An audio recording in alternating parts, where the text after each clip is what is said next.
جو تلاوت کرتا ہے، جو نعت پڑھتا ہے، منقبت پڑھتا ہے، ترانہ پڑھتا ہے، گروہی سرود پڑھتا ہے، جو بھی تقریر کرتا ہے، سب کا مقصد ایک ہی ہوتا ہے، اور وہ مقصد ہے عوام کو پیغام پہنچانا، جس کی مورود ہے اس طرف رہنمائی کرنا۔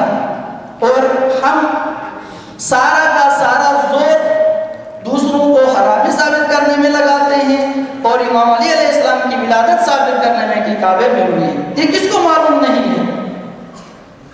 علی علیہ السلام کی ولادت ثابت کر کے خود کو مشکوک بنا رہے ہیں۔ اب بھائی آپ کو یقین ہے اب ایسا مجموعہ بھی آگے کوئی نہیں ہے کہ جو علی علیہ السلام کی ولادت کعبے میں ہوئی اس سے انکار کرتا ہو، اور جو حرامی ثابت کرنے میں لگتے ہیں۔ اگر یہی ابھی جو کلام پڑھے گئے یا اس کا سوشل میڈیا پر اگر کوئی چڑھا دے، گلگت میں تو جنگ شروع ہو جائے گی۔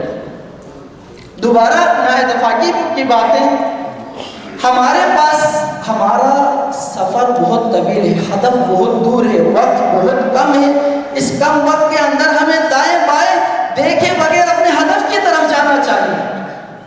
دائیں بائیں دیکھے بغیر جو ہدف ہمارا ہے، مقصد ہمارا ہے، ہمارا مقصد یعنی امام علی علیہ السلام کا مقصد، علی کی ولادت میں، ہر علی کی ولادت میں ایک قدم ہم علی علیہ السلام کی طرف بڑھیں۔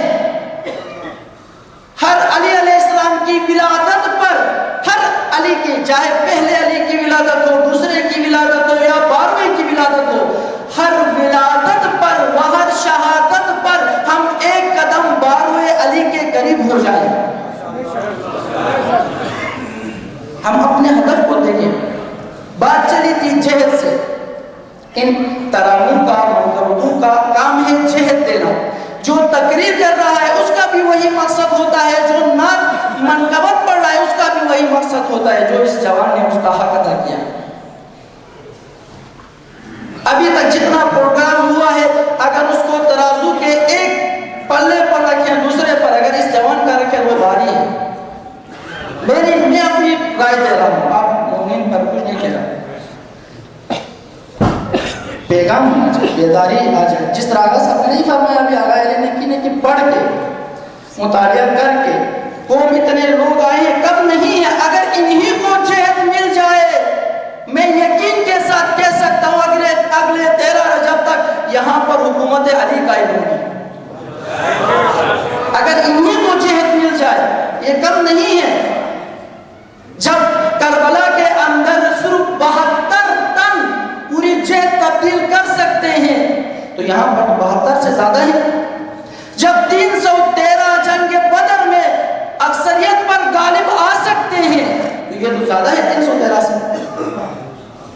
صرف جہد کی ضرورت ہے۔ جہد کتنا اہم ہے مومنین کرام، دیکھیں میں ایک مثال کے ذریعے سے سمجھا کر آگے بڑھوں گا کہ 2 گاڑی ہیں، ایک مثلا آپ نے جانا ہے پنڈی، اور آپ یہاں پر پنڈی، آپ کا مقصد ہے پنڈی جانا، آپ کی جہد پنڈی کی طرف ہونی چاہیے کیونکہ آپ کا مقصد پنڈی جانا ہے، اور آپ پنڈی جانے والی بس کی جگہ پر آپ بیٹھ جاتے ہیں علی آباد کی طرف جانے والی بس پر یا سوس کی طرف جانے والی بس پر، سوس جانے والی بس پر آپ بیٹھ جاتے ہیں، اور اس بس پر بیٹھ کر آپ جتنی عبادتیں کرتے رہیں، جتنے تسبیح پھیرتے رہیں، جتنے حج کرتے رہیں، جتنے صدقات اور خمس دیتے رہیں، جتنی بھی نیکیاں کرتے رہیں، بر پر بر کیے جائیں، آپ کبھی پنڈی پہنچ جائیں گے؟ پہنچ جائیں گے؟ چانس ہی نہیں ہے، کیونکہ تمہاری جہد صحیح نہیں ہے۔ جتنی تیز رفتاری کے ساتھ عبادت کرتے جاؤ گے، جتنی تیز رفتاری کے ساتھ علی آباد والی بس پر بیٹھو گے، وہ تمہیں اتنی تیزی کے ساتھ آپ کے ہدف سے تمہیں دور کرے گی، اس طرف جائے۔ دیکھیں پہلا ہے، قرآن بھی یہی کہہ رہا ہے فَأَقِمْ وَجْهِكَ لِلدِّينِ حَنِيفًا، پہلا اپنا رخ سیدھا کرو، پہلے دین حنیف کی طرف وجہ کر لو، چہرہ دین حنیف کی طرف کر لو۔ بے شک آرام سے جاؤ، بے شک چونٹی کی چال چلو، لیکن ایک دن ایسا آئے گا کہ تم اپنے ہدف تک پہنچ جاؤ گے، اور دوسرے راستے کی طرف اگر تم ٹھنڈک طیارے پر بھی بیٹھے ہو کبھی بھی ہدف تک نہیں پہنچ جاؤ گے۔ بس جہد ضروری ہے۔ موضوع شخصیت امام علی علیہ السلام کے اندر پہلو ہے وہ ہے علی کی حسرتیں ہم سب کے دلوں میں ہیں. ایک میری حسرت ہے، ایک آپ کی حسرت ہے، ایک علماء کی حسرت ہے. اسی طرح ہر شخص کے دل میں چند حسرتیں ہوتی ہیں. حسرت کہتے کسے ہیں؟ حسرت اس امید کو کہتے ہیں جس کے ساتھ افسوس ہو، جس کے ساتھ تعصب بھی ہو. امید، مقصد تک پہنچنے کی امید اور مقصد سے دور رہنے کا تعصب و افسوس جب مل جاتا ہے اس سے حسرت بنتی ہے. حسرت کی تعریف یوں کریں ہم کہ انسان کے نفس کے اندر ایسی حالت پیدا ہو جائے کہ وہ ایک مقصد کی طرف جانے کی امید بھی رکھتا ہو اور اس مقصد سے دور ابھی ممکن کہ اس کے اندر افسوس بھی ہو. اس کو کہتے ہیں حسرت. اسی طرح کی حسرتیں تمام انبیاء کو تھی، تمام ائمہ علیہ السلام کو تھی. رسول خدا کی حسرت تھی بشریت کی ہدایت کرنا، رسول اللہ کی حسرت ہے. غلبہ دین رسول خدا کی حسرت ہے. اسی طرح امام علی علیہ السلام کی بھی حسرتیں ہیں. یہاں پر چونکہ وقت کم ہے میں فقط ہیڈ لائنز بیان کروں گا. مومنین کرام غور سے سننا ہے، توجہ کے ساتھ توجہ آپ سے چاہتا ہوں. میں صرف ہیڈ لائنز بیان کروں گا، اس کی تفصیل آپ خود بعد میں جا کے مطالعے کے ذریعے سے نہج البلاغہ سے اس کی تفصیل ملے گی.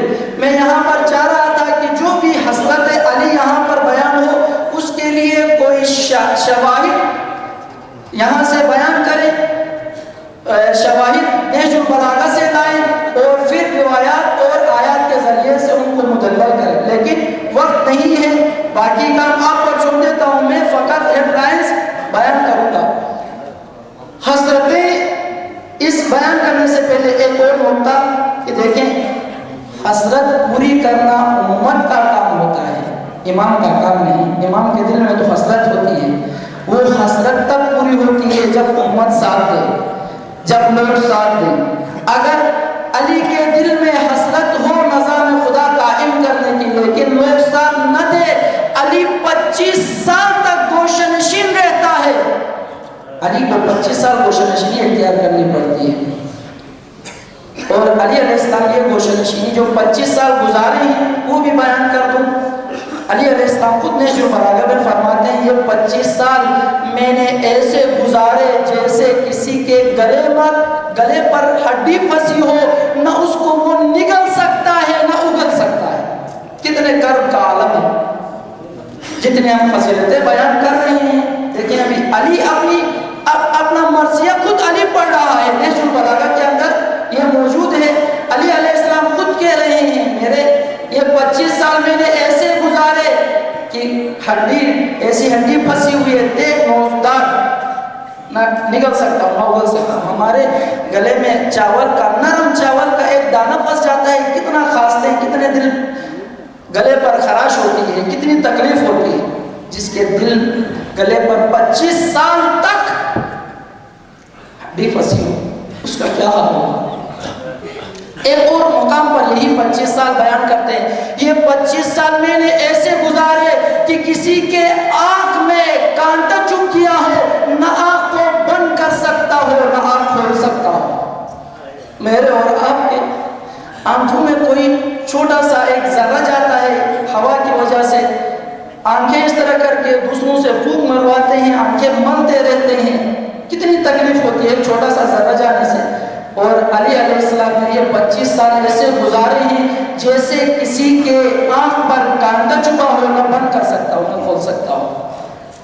25 سال بعد ان 25 سال کو گزارنے کے بعد جب حکومت علی علیہ السلام کو ملی، اس حکومت کے دوران علی نے اپنی حسرتیں بیان کی.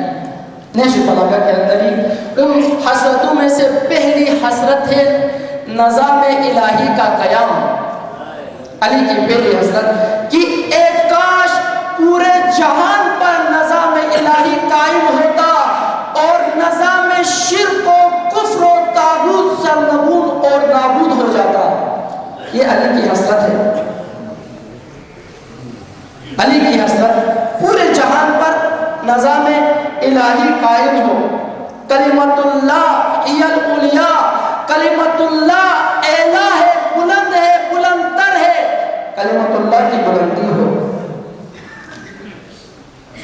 حسرت یہ ہے، اور دیندار کو معلوم ہونا چاہیے کہ جب تک دیندار کی موجودگی میں کسی محل پر، کسی ہاؤس پر، کسی ادارے کے اوپر توحید کے علاوہ کوئی پرچم ہے، یہ دین کے توہین ہے اور دیندار کی توہین ہے، کیونکہ اعلاء کلمت اللہ، اعلاء فقط کلمت اللہ کو حاصل ہے اور کسی کو نہیں ہے، نظام خدا کو حاصل ہے اور کسی کو نہیں ہے۔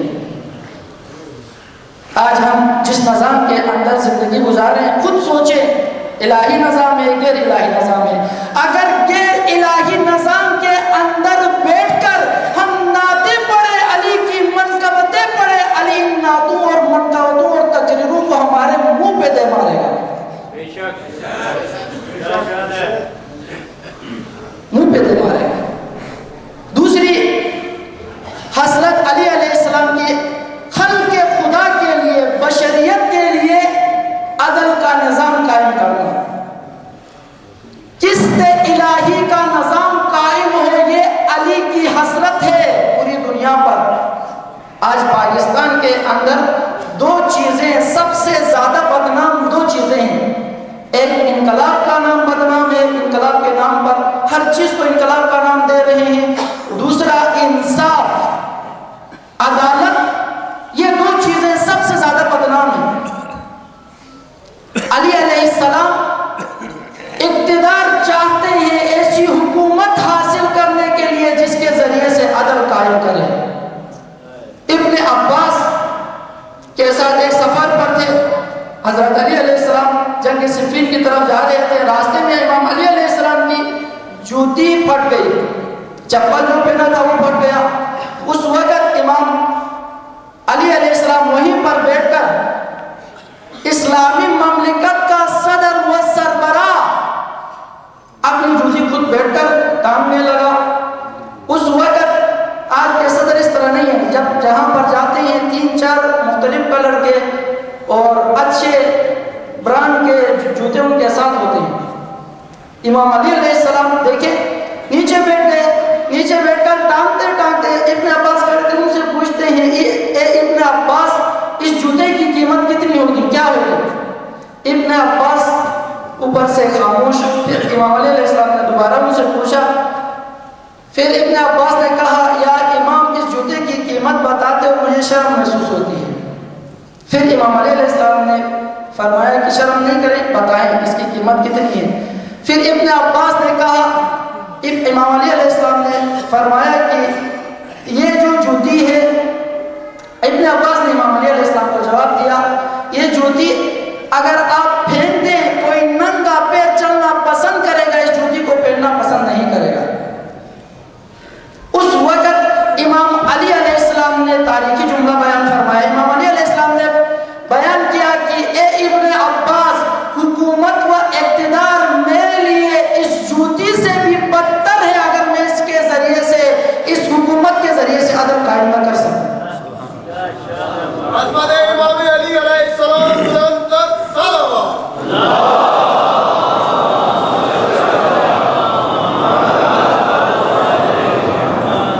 ایک اور حسرت امام علی علیہ السلام کی جو ہر امام کو، ہر پیشوا کو، ہر دینی لیڈر کو، وہ ہر الہی رہبر کو ہر زمانے میں رہی اور آج تک ہے، چاہے وہ پہلے علی ہو یا 12ویں علی ہو۔ جس حسرت کو بیان کرنے جا رہا ہوں، اسی حسرت کے پورے ہونے کے انتظار میں ہمارے اور آپ کے 12ویں امام پردے کے وقت میں 1200 سالوں سے، کیونکہ وہ حسرت نہ علی کے زمانے میں پوری ہوئی، نہ امام حسن کے زمانے میں پوری ہوئی، نہ امام حسین کے زمانے میں پوری ہوئی، نہ آج تک پوری ہوئی ہے۔ اور ہر امام اسی حسرت کو دل میں لیے اس دنیا سے چلا گیا، خصوصاً حضرت سیدہ زہرا سلام اللہ علیہا اسی حسرت کو لے کر چلی گئی اور پیچھے چھوڑ کے گئی، پیچھے نشانات چھوڑ کے گئی کہ بعد میں آنے والوں کو میری یہ حسرت معلوم ہو جائے۔ جب حضرت زہرا سلام اللہ علیہا نے دیکھا کہ علی کا کوئی ناصر و مددگار نہیں ہے، خود میدان میں آ گئی، خود میدان میں آئی تھی اور ہر ایک کے دروازے پر جا کر دستک دی، کیمپین چلائی حضرت زہرا نے امامت کی طرف، ولایت کی طرف علی کے لیے۔ اے علی میرے شوہر ہیں کہ نہیں، داماد رسول ہے کہ نہیں، علی کو امام مان کر اور زہرا خود پیروکارہ بن کر ہر ایک کے در پہ گئی، نظام الہی کی طرف بلانے کے لیے، نظام قسط الہی کی طرف بلانے کے لیے ناصر علی بن کر ہر ایک کے دروازے پر گئی۔ اور معلوم ہے حضرت زہرا کے ساتھ کیا کام کیا امت نے؟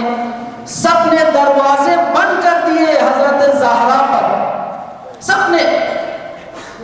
کسی نے دروازہ کھولا، کھول کر کہا یا زہرا، غدیر الخم میں جس گواہی کے لیے آپ آئی ہو وہ ہم بھول گئے ہیں۔ کسی نے کہا یا زہرا یاد ہے لیکن اگر ہم بیان کریں گے موجودہ حکومت گھوڑے لے کر تیار ہے، زندہ تیار ہے، ہم گواہی نہیں دے سکتے، معذرت۔ کہیں ایسا تو نہیں ہے؟ یہ حقیقت ہے کہ حضرت زہرا آج بھی دستک دے رہی ہے، میرے اور آپ کے فکر پر دستک دے رہی ہے، میرے اور آپ کے دل پر دستک دے رہی ہے، میرے اور آپ کے ذہن پر دستک دے رہی ہے، میرے اور آپ کے تفکر و تدبر پر دستک دے رہی ہے۔ آج بھی آیا کوئی ہے انصار علی، ہے کوئی انصار علی موجود جو آج کے علی کی نصرت کرے، آج کے علی کی نصرت کے لیے اٹھے، آج کے علی کی نصرت کے لیے در در جائے، آج کے علی کی نصرت کے لیے شہادت کے لیے تیار ہو جائے، محسن شہید کرانے کے لیے تیار ہو جائے، اولاد دینے کے لیے تیار ہو جائے، ہاتھ پر تازیانے کھانے کے لیے تیار ہو جائے، جلاوطنی کے لیے تیار ہو جائے؟ ہے کوئی؟ آج بھی زہرا دستک دے رہی ہے۔ حسرت انصار علی کی حسرت جو ہر رہبر کی حسرت رہی ہے، آج کے رہبر کی بھی اور ہمارے اس قائد کی بھی حسرت انصار ہے۔ اور یہ جو پاسبان اسلام بنایا ہے، یہ اسی لیے بنایا ہے کہ یہ پاسبان ناصرین بن کر نظام خدا کے لیے و حکومت امام زمانہ کے لیے میدان سازی کر سکے۔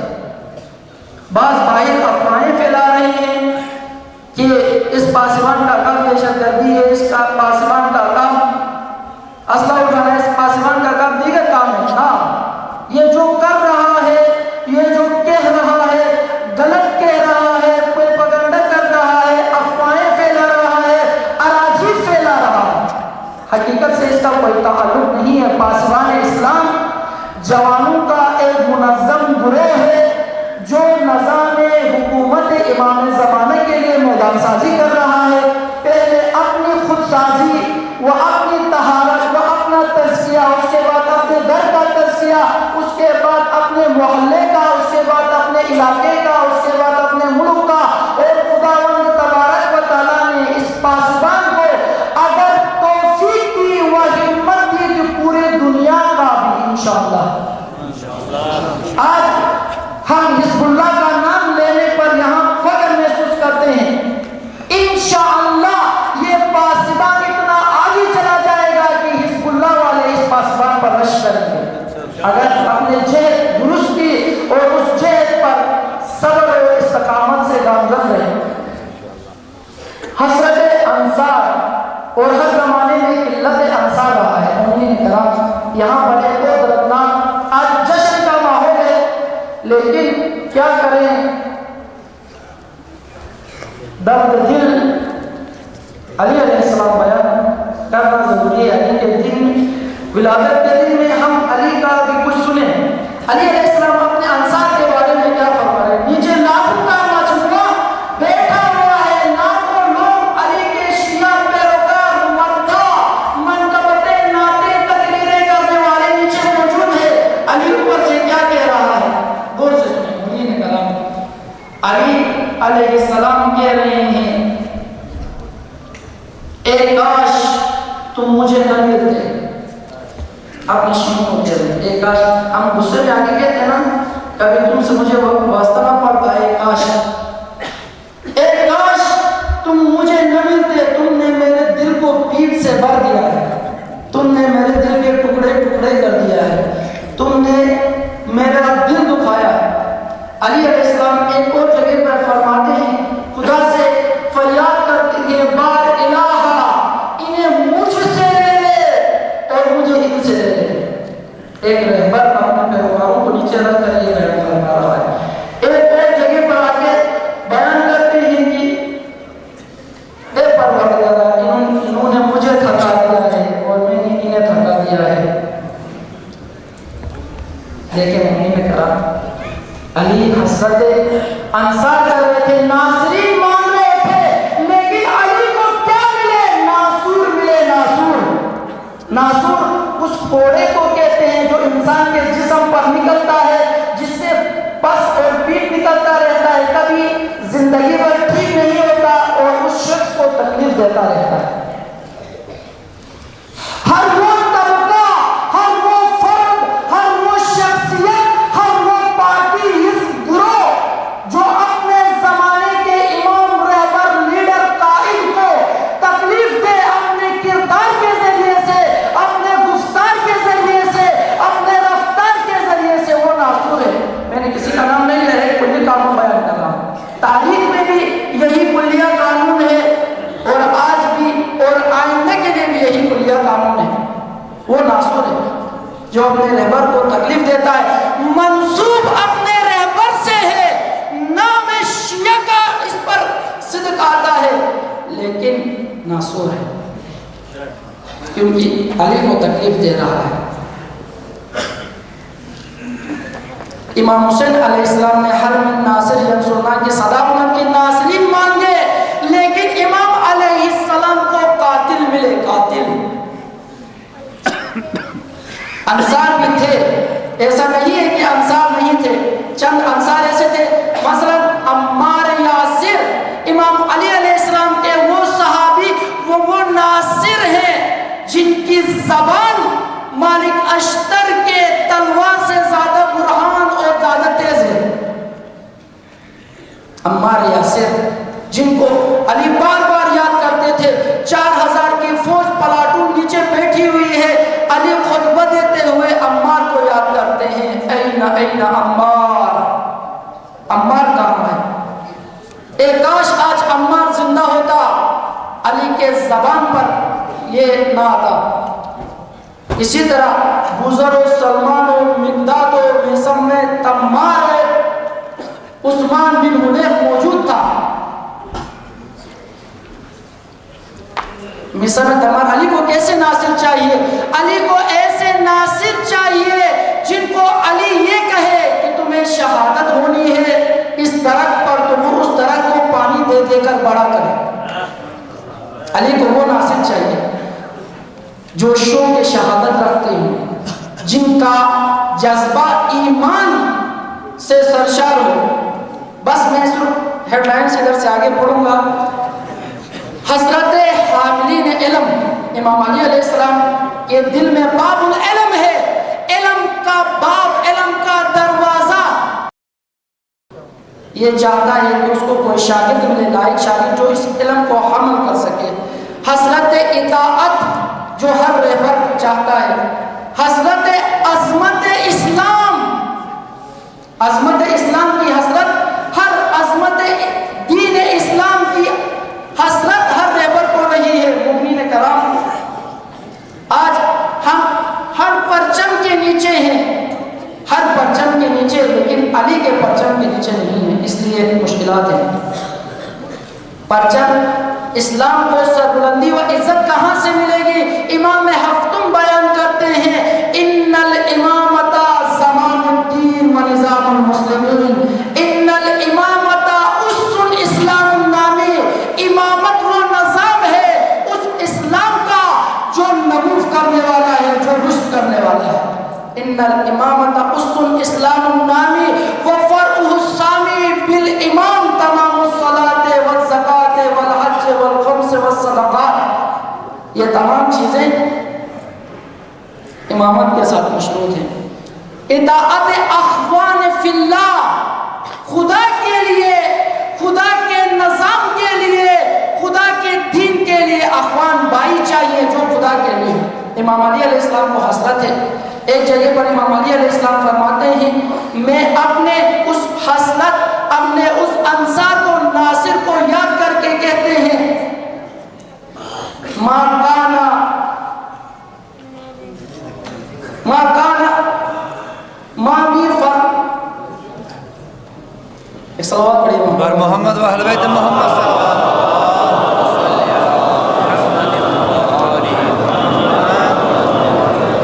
لیکانا ما فی مزاق فی اللہ گزشتہ زمانے میں میرا ایک بھائی ہوا کرتا تھا اللہ کی راہ میں فی اللہ اللہ کے لیے صرف اور صرف اللہ کے لیے اس کی خصوصیت کیا تھی علی کی نگاہوں میں وہ اس لیے بڑا تھا علی خود بیان کرتے ہیں میرے نگاہوں میں وہ میرا ناصر اس لیے بڑا تھا کیونکہ دنیا اس کی نگاہوں میں بہت حقیر تھی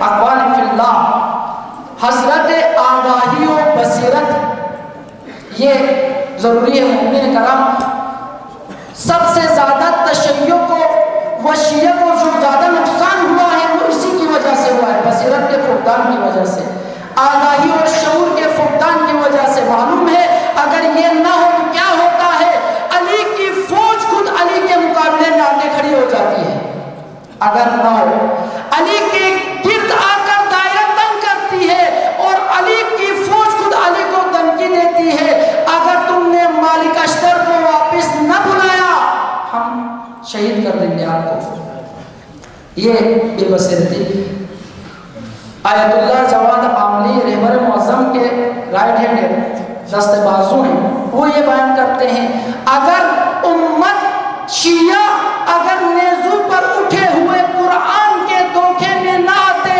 بیداری اور شعور کا مظاہرہ کرتے تو کربلا میں سر حسین نیزو پر نہ ہوتا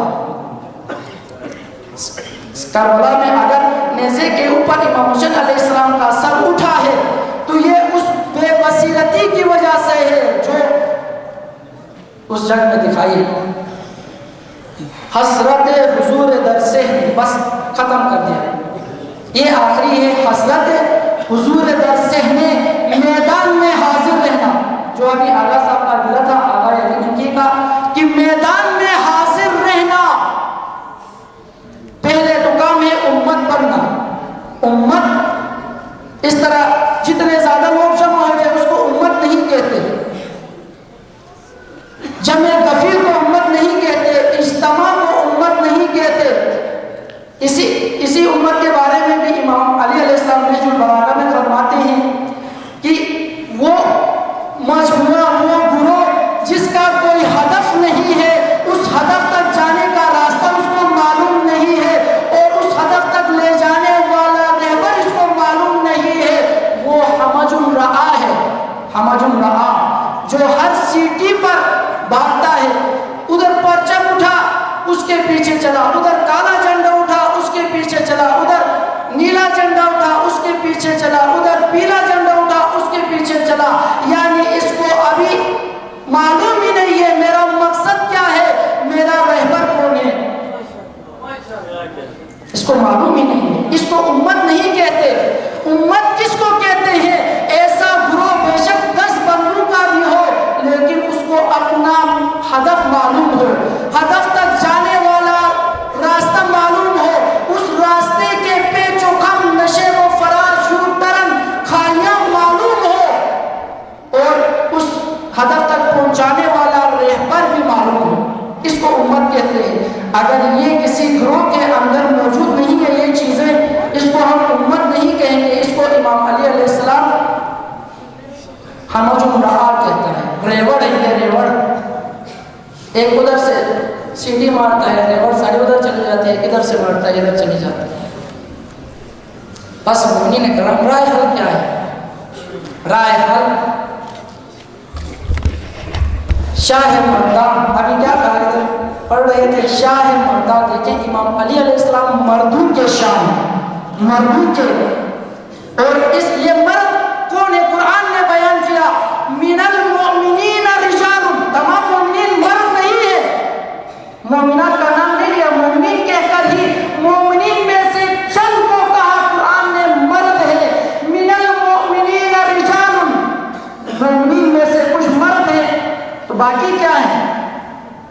باقی ان کا پھر امام علی علیہ السلام نے نہج البلاغہ میں بیان کیا کہ باقی کیا ہے، باقی اشباہ الرجال ہے۔ امام علی علیہ السلام اپنی فوج کو خطاب کر کے کہتے ہیں یا اشباہ الرجال ولا رجال، اے مردوں کے چہرے والے نامردوں، آپ کی مجھے داڑھی سے تو پتہ چلتا ہے تمہاری شکل مرد کی ہے، لیکن تمہارے روح کے اندر کوئی مردانگی نظر نہیں آتی، تمہارے اندر کوئی غیرت نظر نہیں آتی، تمہارے اندر کوئی غیرت نظر نہیں آتی، تمہارے اندر علی کی شجاعت نظر نہیں آتی۔ یا اشباہ الرجال ولا رجال، بس مرد بننا، رجال بننا رائے حل ہے۔ ولایت علی ابن ابی طالب حسنی فنقل حسنی امن من عذابی، ولایت علی علیہ السلام قلعہ ہے، جو بھی اس قلعے کے اندر داخل ہوا وہ امان پا گیا۔ آج آپ لبنان میں دیکھیں امان میں ہے، نہ فقط شیعہ خود امان میں ہے بلکہ سنی کو بھی امان میں رکھا ہے، یہودی کو بھی، عیسائی کو بھی، جتنی قومیں وہاں پر بستی ان سب کو تحفظ دیا ہے۔ کس وجہ سے؟ علی کے قلعے میں آنے کی وجہ سے۔ نائجیریا میں دیکھیں حشد الشعبی، عراق میں، آیا پہلے کیا شیعت نہیں تھی؟ آیا پہلے دین نہیں تھا؟ پہلے مدرسہ و حوزہ نہیں تھا؟ لیکن وجہ، لیکن جہد جب علی کے قلعے کی طرف ہو گئی، پھر آپ نے دیکھا کہ امریکہ کو وہاں سے نکال باہر کیا، جو کئی عرصوں سے نہیں کر سکے تھے۔ آخر میں دعا کروں گا اللہم اجعلنا من المتمسکین بولایت امیر المؤمنین علی ابن ابی طالب علیہ السلام۔ بار الہ تو غفور ہے، تو رحیم ہے، تو کریم ہے، تو عزیز ہے، ہمیں دین کو گہرائی میں سمجھ کر اس پر عمل پیرا ہونے کی توفیق عنایت فرما۔ بار الہ امام علی علیہ السلام کے حسرتوں کو سمجھ کر ان کو پورا کرنے کی توفیق عنایت فرما۔ بار الہ امام زمانہ اجل اللہ تعالی فرجہ الشریف کے ظہور میں تعجیل فرما، ہمیں ان کے آوان و انصار میں سے ہونے کا شرف عنایت فرما۔